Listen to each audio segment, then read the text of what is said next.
By 2050, Mumbai and Delhi won't be India's most powerful cities. 7 cities you've barely heard of are quietly preparing to overtake them. And if you're planning your future in the wrong place, you might already be too late.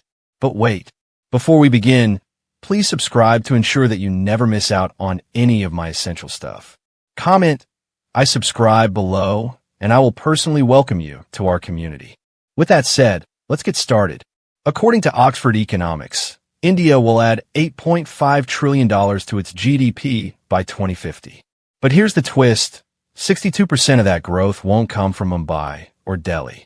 The McKinsey Global Institute predicts 13 Indian cities will have over 10 million people by 2030. Most aren't even on your radar yet.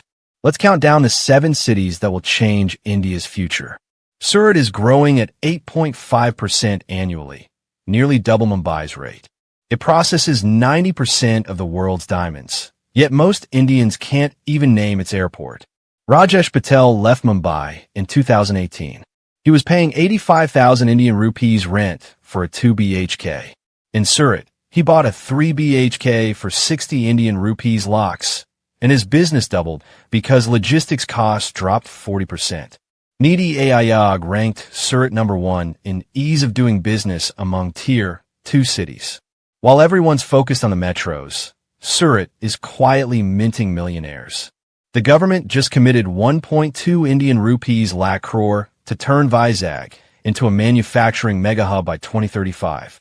According to Deloitte, Vizag's port will handle 300 million tons of cargo by 2040, triple Chennai's capacity. Priya, a software engineer, moved from Bangalore in 2022. She got a beachfront apartment for half the price and now surfs before work. Vizag isn't just stealing jobs. It's creating new industries in green hydrogen, shipbuilding, and pharma exports. Indore has been India's cleanest city for 7 years. But here's the real story. It's become India's fastest-growing startup hub outside the Big Four. Amit relocated his fintech startup from Gurgaon to Indore in 2021. He cut costs by 60% and hit profitability in 18 months.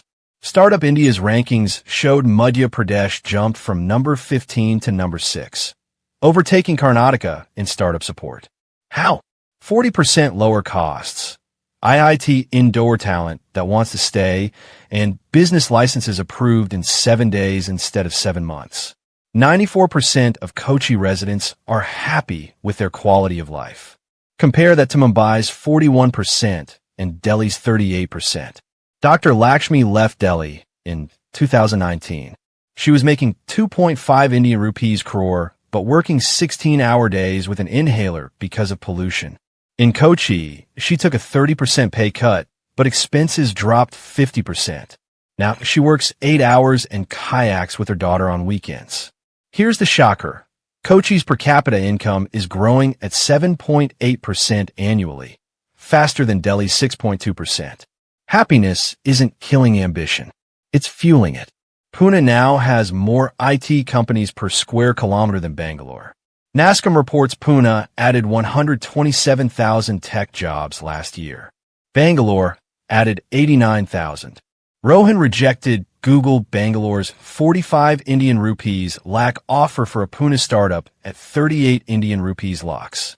After calculating rent and living costs, he's saving 8 Indian rupees lakhs more per year in Pune. A LinkedIn study showed 23% of Bangalore tech workers moved to Pune, the highest inter-city migration in India. Bangalore's dominance is over. Ahmedabad's population jumped from 5.5 million to 8.4 million in just 13 years. It's projected to hit 15 million by 2040. The World Bank named it one of 5 global cities with optimal growth velocity, expanding fast while maintaining quality. The others? Austin, Nairobi, Hanoi, and Ahmedabad.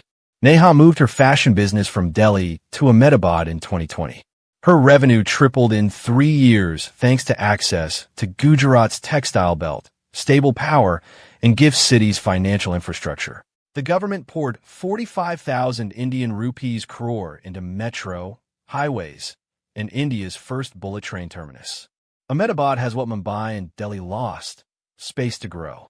Hyderabad is winning at everything: IT, pharma, infrastructure, quality of life, and cost.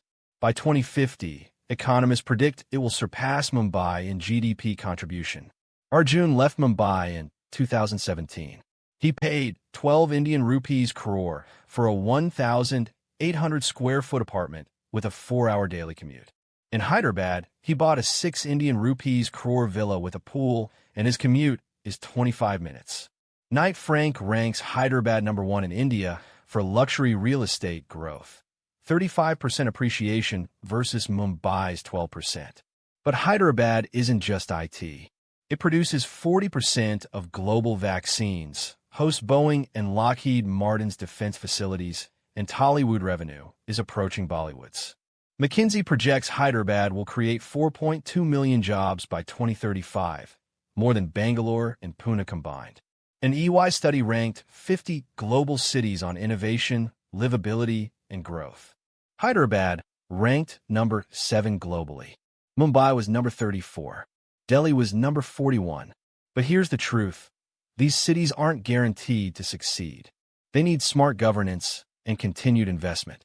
Surat could stagnate if diamond markets crash. Pune could become the next Bangalore, too successful for its own good.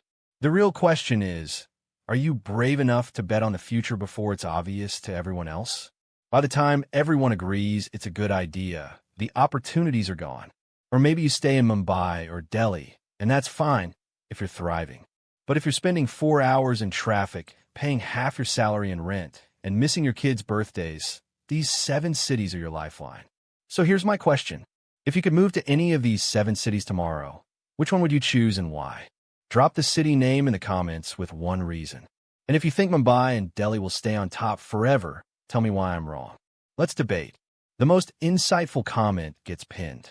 If this changes how you see India's future, subscribe now.